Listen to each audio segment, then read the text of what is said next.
Okay, guys.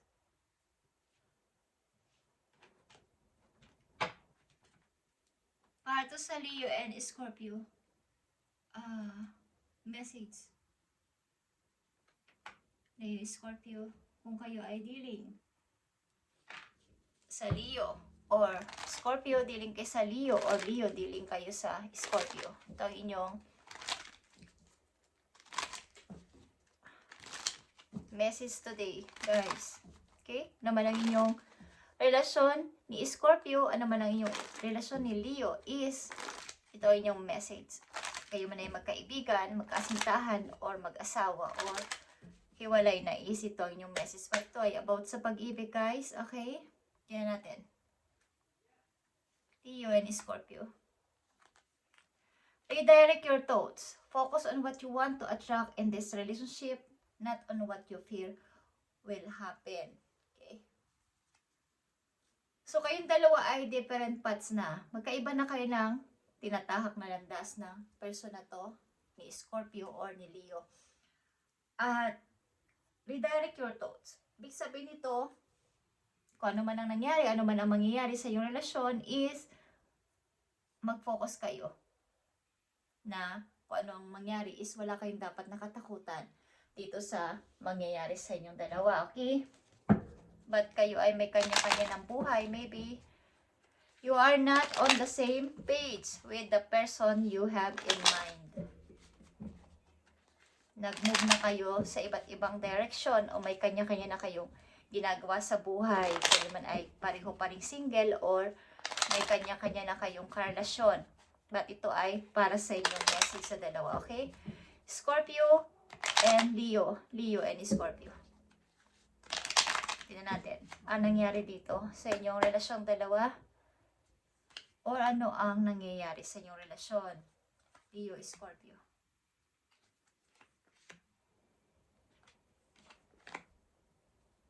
So, andito ang Emperor. Ito ay Aries energy, but ito ay fatherhood figure. Okay? Maring ikaw ay isang lalaki dito na Scorpio o isang lalaking Leo. Okay, alaman dyan, guys. So, andito ang the Chariot. Justice. Okay. So, mayroon nga kayong pinili siguro na ibang lalantas sila sa buhay na dalawa at may nangyari nga dito, maaring hiwalayan, guys. Maaring relocation, isa sa inyo nag-relocate, Scorpio, Leo. At ito ay marriage. Okay? Ito ay masayang marriage sana. Okay? Masayang pagsasama. But, someone is planning to forward. Papunta sa iyo, Scorpio, papunta sa iyo, Leo, para humingi ng sorry. Something planning lang. Okay? Ng isang person na manghingi ng sorry or makipag-usap dito sa inyong sitwasyon. Guys, okay. So, kayo may kanya-kanya ng ginagawa sa buhay. Kanya-kanyang lantas na sa buhay. But ito ay masaya sanang pagsasama na nauwi sa isang desisyon na maaaring kayong dalawa mismo ang may gusto. Okay? Tignan natin to, guys. Leo, Scorpio, Scorpio, Leo. The Chariot, the Justice, Four of Wands, and Knight of Cups. So, andito ang King of Swords. Ay. Maaaring kayo ay lalaking Scorpio dito o lalaking Leo. Nandito sa reading. Andito na yung alam niyo yung desisyon na matigas. Andito na yung wala na talagang pag-asa. Okay, nagdesisyon na to na yes or no. Okay? Yes, ito na yon. Ito na yung decision ko. At ito na yung gusto kong mangyari. Ito na yung gusto kong sabihin. Aliman dyan, guys. Okay. So, relocation is here. The Empress is here. Maaaring may kanya-kanya na nga kayong buhay at single. Both of you single or isa sa inyo ay single pa din at namumuhay na may kalayaan. May pag-improve na sa sarili. At kalayaan sa lahat ng bagay. Pag-improve, pag-grow sa sarili, pag-grow sa lahat ng bagay. At ito isang parang renewal or rebirth. Okay, ito ay the Empress. Number 3 is rebirth sa iyong buhay. Sino man sa inyo. Seven of Swords is here. Ilan sa inyo sumusubok? Sino man sa inyo, Leo or Scorpio, sumusubok ng mga iba't ibang gawain sa buhay, mga bagong natuklasan o matutuklasan pa sa mga susunod na araw sa inyong lugar. Mga bagong skills na inyong napatunayan na kaya ko pala to. Okay? At maaaring kayo ay nag-i-start ng bagong trabaho ilan sa inyo or may mga sinusubukang bagong gagawin sa buhay bukod sa inyong trabaho. Okay. So, the Magician is here. Ito ay isang desisyon na pinag-isipang mabuti, hindi basta lang. Pinag-isipan to at minanifest. Okay, ang desisyon na to bago i-reveal. Okay? Ten of Swords is here. May isang tao dito na talagang may sama ng loob sa nangyari. At matagal bago siya naka-move on. Matagal siya bago nakapag-start sa buhay. Sino man sa inyo, Scorpio, sino man sa inyo, Leo, is ganito ang inyong napifeel. Okay. Sa nangyari sa inyong buhay, sa inyong relasyon. So, maaaring ito ay desisyon na pinag-isipan at talagang maaaring dito ay may samaan ng loob, guys, sa pag-iba ng landas ninyong dalawa. Okay? Sino man sa inyo, Leo, sino man sa inyo, Scorpio. Okay, tingnan natin to. Leo, Scorpio. Message sa inyong dalawa. Andito ang ghosted or disappearing. Hey guys. And not showing true self. Something, isa sa inyong dalawa, Scorpio, Leo, is talagang may hinahide na isang parang ugali na hindi pinapakita sa inyong partner. Something na pag-hide ng totoong ugali o feelings. Okay? Pag sisinungaling sa sariling nararamdaman, sa sariling gustong sabihin, meron. Scorpio, Leo. Leo, Scorpio. Tingnan natin itong inyong sitwasyon, guys, kahit kayo ay wala na sa isa't isa o nandito na kayo sa magkaibang inaganapan sa buhay, guys. Andito pa din ang ghosted. Something na pagbalik-balik sa nakaraan. Mga isipin galing sa pinagdaanan ninyong dalawa is meron. Dumadating pa rin yung time na kayo ay hindi na pagkakatulog ilan sa inyo. Okay. So, andito ang Tower, guys. And the Eight of Wands. So, maaaring both of you talaga is ang dami nangyari sa inyong buhay na kailangan ninyong mag-start ulit. Kailangan ninyong patunayan sa inyong sarili o kailangan ninyong patunayan na kayo ay mag-move on. Piliting mag-move on ng paunti-unti o mas mabilis pa. Okay? Sa nangyari sa inyo ay isa itong parang pagsabog. Okay? Na hindi nyo napigilan.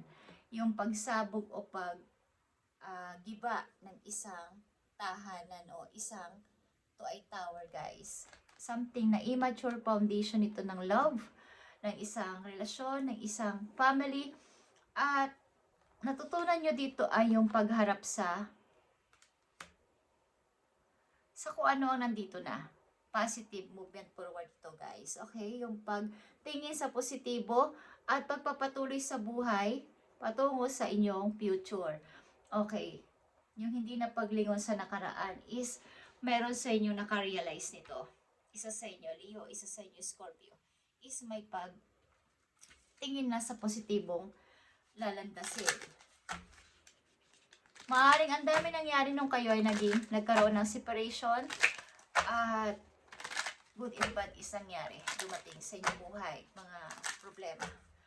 Okay. Leo, Scorpio, Scorpio, Leo. Tingnan natin ang inyong message pa, guys. Isang message dito. So, andito ang false person. Talagang mayroon ditong nagsusuot ng maskara sa inyong relasyon. Mayroong false, mayroong hindi maganda ang pinapakita o hindi talaga naging totoo sa inyong relasyon. Hindi naging makatotohanan ang relasyon na to, guys. habang kayo ay magkasama pa sa isang relasyon o sa isang bahay o sa inyong pamumuhay. Bali nagsusot ng mascara. Okay? Something. False person ito. Isa sa inyo. Tingnan natin ang mensahe sa inyo, Leo, Scorpio, Scorpio, Leo. So, meron ditong matigas ng kalooban this time. Hindi na gumagamit ng emosyon sapagkat ito na, nangyari na, so kailangan ko na itong patunayan. Kailangan ko na itong wag nang isipin pa, okay? Okay, Leo, Scorpio, Scorpio, Leo. Andito ang transition at ito talaga ay kumbaga, change. Pagbabago. You are being called to connect with the world of emotion and feminine energies. Kung kayo lalaki, minsan-minsan, pairalan nyo din ang pagiging malambot ang puso. Okay? Feminine energies. Kung kayo ay lalaking Scorpio, lalaking Leo dito, is minsan-minsan, hindi masamang magbaba ng pride sa taong gusto ninyong hinga ng sorry o kausapin. Okay? You may also need to engage sa process of cleansing. Sino man sa inyo Scorpio, sino man sa inyo Leo. Whether it's physical, emotional, spiritual, or energetic. Sapagkat nanatili dito yung sama ng loob sa hiwalayan na to. Nanatili yung bad energy. Kahit mag-move on pa ng mag-move on ng isa sa inyo dito, andito yung walang closure na pag-uusap, walang pagsasara na masaya na tayo sa isa't isa. Tanggap ko na ang mga nangyari sa ating dalawa. So, meron pa rin mga hurt. Merong kirot pa rin sa puso. Hindi yung tipong kirot na bakit hindi siya bumalik sa akin or bakit kami nagkawalay. Yung sakit na iniwan na bakit ganito ang nangyari sa relasyon namin na walang paliwanag. Okay, yun yung nararamdaman dito ng isang person at nanatiling matigas ang puso. Pinapakita na siya ay ito yung desisyon ko. Ito na ako ngayon. Hindi ako ngingiti, hindi ako wala akong kayang gawin pa para sa iyo. Hindi ko kayang i-accept ang ganitong nangyari sa atin. Okay, at maaaring isa sa inyo nagpapositibo sa pag-forward, may isa namang nanatili sa dark side na paninisi, pagbi-blame. Wala kasi paliwanag nga. Okay, sa nangyari. Okay guys? So, meron ditong dapat yung gamit nyong inyong feminine energies kung kayo lalaking Scorpio, lalaking Leo dito, at nagkaganito ang inyong relasyon na dalawa is, kailangan dito ng pagtanggap. Okay? Forgive. Pagtanggap. Hindi na yung tipong pagtanggap na, kumbaga, naging kayo naman kasi. Hindi pwedeng walang love sa nangyari. So, nagkaroon ng hiwalayan dahil sa hindi nga solid ang foundation ng inyong. Kumbaga, may kanya-kanyang reason kasi ang tadhana kung bakit ito nangyayari sa isang relasyon. Hindi lang porque maybe hinahata kayo ng tadhana dahil hindi ito talaga yung taong para sa inyo. Meron pa kayong dapat gawin at meron pa kayong yung tao talaga na inyong makikilala ay nakatakda na inyong makita o makilala. So, kailangan na ng hiwalayan dito dahil hindi talaga kayo ang nakatakda sa mundong ito. Okay? May reason lahat. At palambutin nyo pamisa-misa ng inyong puso. Okay? Isa sa inyo, kailangan mag-cleansing. Whether ito ay sa inyong physical, emotional, at sa inyong energetic. Okay? Thank you, Leo. Thank you, Scorpio. And God bless.